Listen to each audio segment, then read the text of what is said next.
Family, your health is your wealth that really needs just your time and interest to invest in.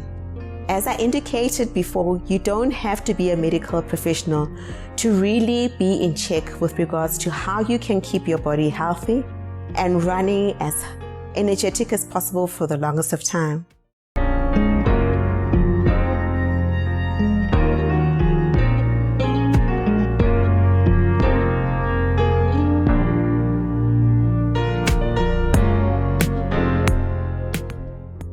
I'm going to invite a young guest to come over to talk to us about the Human Papillomavirus, Ms. Reneilwe Mogoba.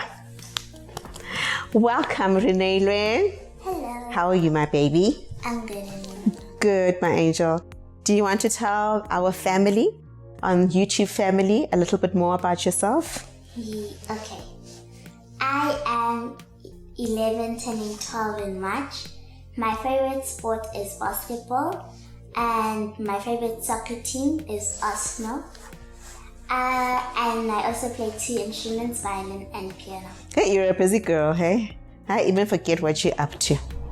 Thank you so much for agreeing to come onto this show, my angel, and I really appreciate it.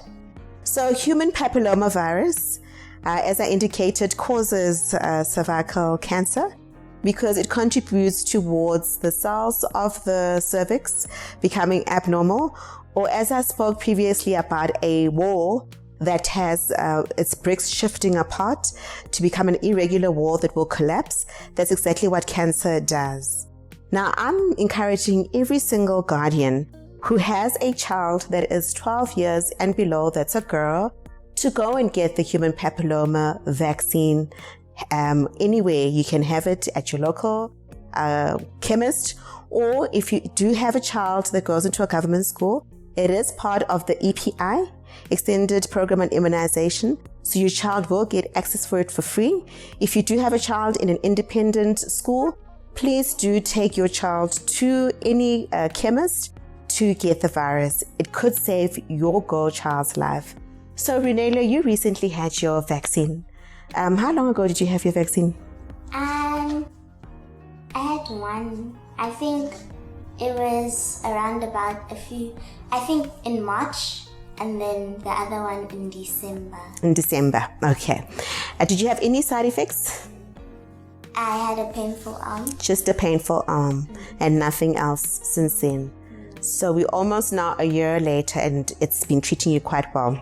Yes. Take us through your journey of getting this vaccine. Did you want to go for your vaccine?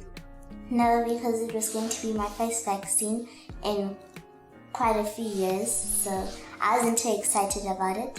Okay, and but you went anyway because Mama insisted. Yes. Right. So the first time you went, what happened? Well, he took me, and I sat down feeling very, very nervous, as if I was going to an interview for a job. And before I knew it, I got the injection. It was quite sore, but it was over. Okay. And then, now you got your card, and you were supposed to go for the second one. Yes. And of course, unfortunately, being a child of a doctor or a mom in management, Mama completely forgot. And I remember you actually reminded me about it. And of course, you know, as a mom, you feel guilty. Oh, your child has to remind you. But I was impressed, my angel, that you reminded Mommy, because you could have just easily said, she forgot, so I'm not going to bother myself. What is it that made you remind me? Because I knew that it was going to help me when I wanted children one day, when of the age, and also the nurse that was very insistent because she knew it was going to help me and any other girl child or boy child for when they're older. Okay, so I think this speaks to the 2 important principles. First of all, you need to be informed. Hence, I said that your health really is your wealth that just needs your time to invest in.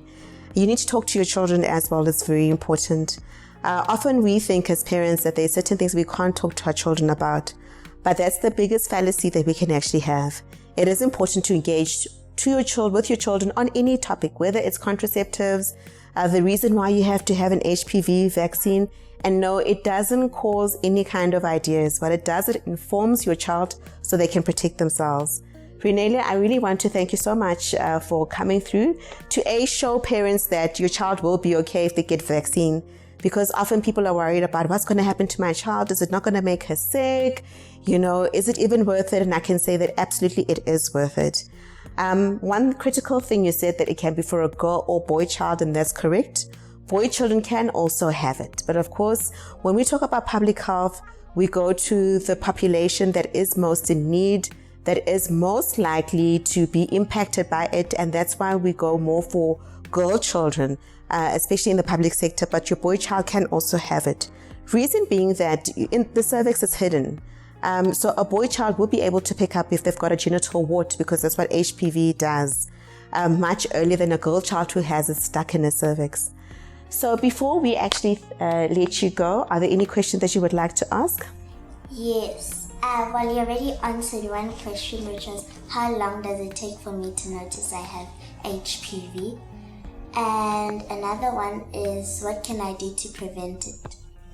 So the first thing, of course, is to make sure that you have your vaccine. So you've done very well with that.